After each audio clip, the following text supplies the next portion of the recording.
I don't think they have enough damage to actually capitalize on that stun and really get a kill on the hero. And I cannot get over this Venomancer. This looks ridiculous. He's missing his arms. Misery continuing to harass Blood Angel. He has picked up a bottle, so he just was pretty confident in his ability to get that extra 600 gold. Spending all his stats at level 1, why not? To get yourself an early boost and a smoke now from Miracle as well as Aki. Here comes the Centaur around the trees in the middle lane. Blood Angel's in a huge amount of trouble. The Centaur is there, cutting off his escape. There goes Shadow Strike on Blood Angel, slowing him down and allowing for the Burrow Strike as well as the Centaur Stomp. Blood Angel is going to take so much damage. He's going to go down to the Queen of Pain. Teleport's coming in from PGG. Unfortunately, he does not have any way to engage this. He does have a Fissure, but that's not nearly enough to actually get him a retaliation kill. So he's just going to take a little bit of the Lone Druid's farm in the mid lane. He's going to be happy about that, but unfortunately they did give up first blood. And that is going to put CLG ahead by quite a bit. I believe the Queen of Pain got it. Yeah, Queen of Pain picked that up as well. So Misery is going to be snowballing very, very hard. You don't want to feed kills to the Queen of Pain in the early game, because she will wreck you later on. It's pretty much a guarantee, especially in the hands of such capable players. Top lane continues to just be a little bit of a farm fest between Admiration as well as Lacoste, but Lacoste with the creep cutting really guaranteed himself all 4 of the creeps, or I guess 5 with the... That's not the Radiance Ancient. That's not right. But Lacoste really guaranteed himself creep kills, whereas Admiration had to try to get creep kills under the tower, which is, I mean, like, it's doable. It's definitely not impossible, but it is a little bit more challenging. On the bot lane, I believe Virgosh is the one getting the farm. Yes, he is. So he's going to get as much of the bottom lane's farm as he can. He is doing a lot better than Pycat, which is kind of to be expected. There's 2 very angry, dire heroes on the other side, so if Pycat even steps up, he's going to take a lot of damage from a Fissure, from a Shackle Shot, and then, you know, the Gale Poison take damage, which at level 1 isn't going to be the hugest factor. But now, Miracle might be in a little bit of danger. Power Shot, unfortunately not stealing that Centaur. And actually let Miracle take the last hit a lot easier, so that kind of played against them. Joke's on you, Windrunner. The joke is on you. But anyway, M5's tri-lane, I want to say it's not really working out for them. With an Earthshaker, Venomancer, as well as a Windrunner, you kind of expect to get kills. When you run a tri-lane, you either want to protect the carry hero, which is pretty much what CLG is doing. Like, not really, they have Chen jungling, but if you consider this a tri-lane, then this lane is all about buying Morphling space, which on the same, I guess, is also kind of failing. Because, well, the aggressive tri-lane from M5 is really locking that down, so they are preventing Morphling from farming, but they're not actually getting any kills. And the longer they have until they actually get a kill, and wow, okay, Invoker getting a solo kill on Lacoste. Cold Snap into a Tornado, I guess, is just enough to do it. As I was saying, but if they don't get any kills, they're just going to slowly fall farther and farther behind as far as the levels go. Miracle and Aki have been getting their experience from other places. Now you might have a little squabble over this haste rune. Miracle, grab it and fight Vigos. Oh, that was actually pretty good. Shackle Shot on the Sand King, that little mini stun, allowed him to set up for that haste rune deny Pycat. Taking a little bit of poison damage. He's going to waveform away and just be fine. Blood Angel he's had enough of this lane. Says Queen of Pain can burst me down with a Scream of Pain and pretty much a Sonic Wave. That'll almost do it for him, and then right clicks and Shadow Strike to follow. So he's gonna abandon ship, which I believe is a good decision. I mean, like, it's better to get something out of the jungle than to get nothing out of the lane. If you're ever getting completely owned in a lane, well, just go to the jungle. You get a lot more than if you're gonna sit in the lane, and it really diminishes your chances of actually dying. Oh no, Aki, you bastard! Summoning a giant wolf and a tornado. And this is like one of the ways you could win a lane. Just sick this tornado onto someone, and apparently the names are all bugged out because this clearly is not a spiderling. And then it forces everyone back. Silent and PGG are forced to chill near their tower, and Windrunner's actually braving the tornado to actually try to get some creep kills, but this is going to end up doing a lot of damage, and Venomancer is going to force to pop his salve if he just sits in that tornado, and the Wilkin does have another one, or enough mana for another one. So anyway, let's do a quick creep check right now. If I could just find it. There we go. Not really surprising. Not Bloodseeker. This is the cost. What the hell? Darkseer.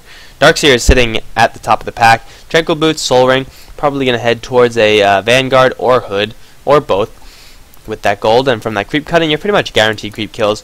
Not far behind is Misery at second place with the Queen of Pain, completely dominating the lane over Blood Angel. She does have a one level advantage over him, and she's sitting at a lot more gold than Blood Angel is.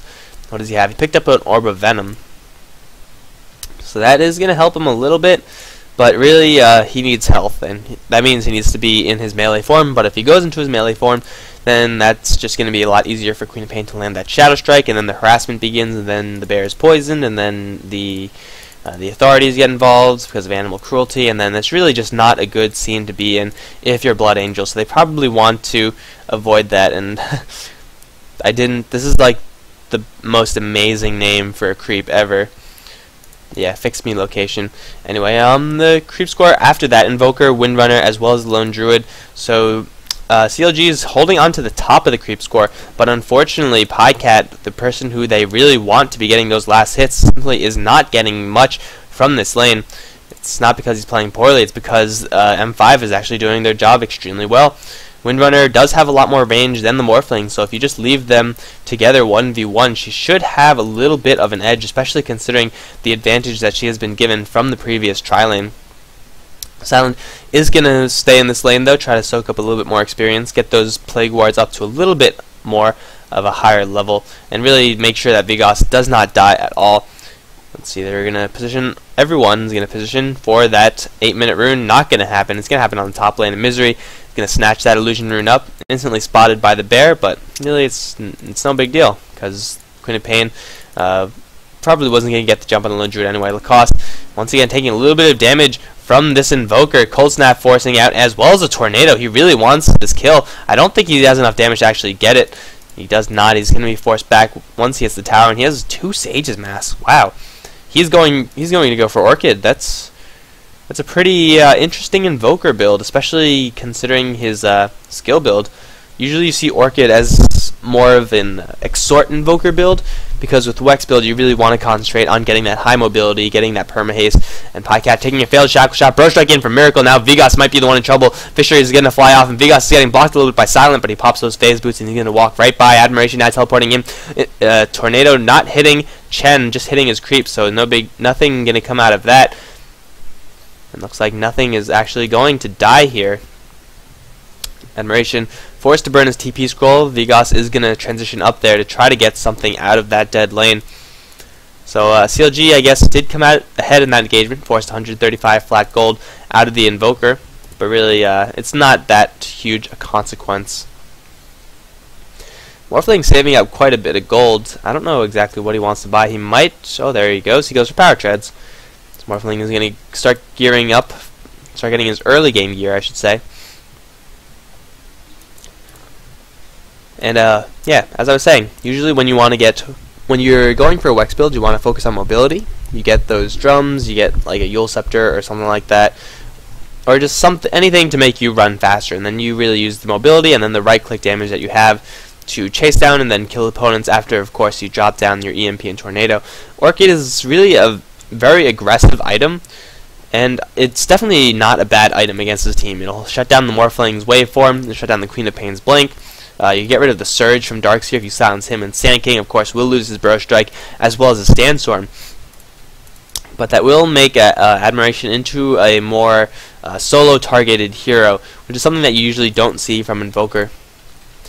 There's 3 now on the top lane. Aki does have quite a few creeps. He has a couple of useful ones as well. Surge onto Miracle. Vigos is going to take a Burrow Strike. Is there any other stun? Yes, the Vacuum. No, the Vacuum actually misses. Not enough distance there, so it was not in range for that Centaur stun. Silent might now be in a little bit of danger. Miracle once again getting hasted. Burrow Strike one more time. I've seen this episode before, and I think Silent is not going to like the ending to this, but actually Sand King is going to be the one who dies. He got shackled up and power shotted. Aki now with only boots, and there's a phase boots on the Windrunner. Looks like it is going to be the Earthshaker with that Fisher to help secure that kill for the Windrunner. So that engagement not going well for CLG at all. They did not get anyone. Silent escaping with his slithery snake-like body with only about 50 HP there. He's going to slither his way back home and try to recover from that. Gonna have a little bit of trauma, PTSD, all that bad stuff. Blood Angel is gonna get a first hit entangle on Misery. That really sucks. I hate when that happens, and that is gonna buy him his life.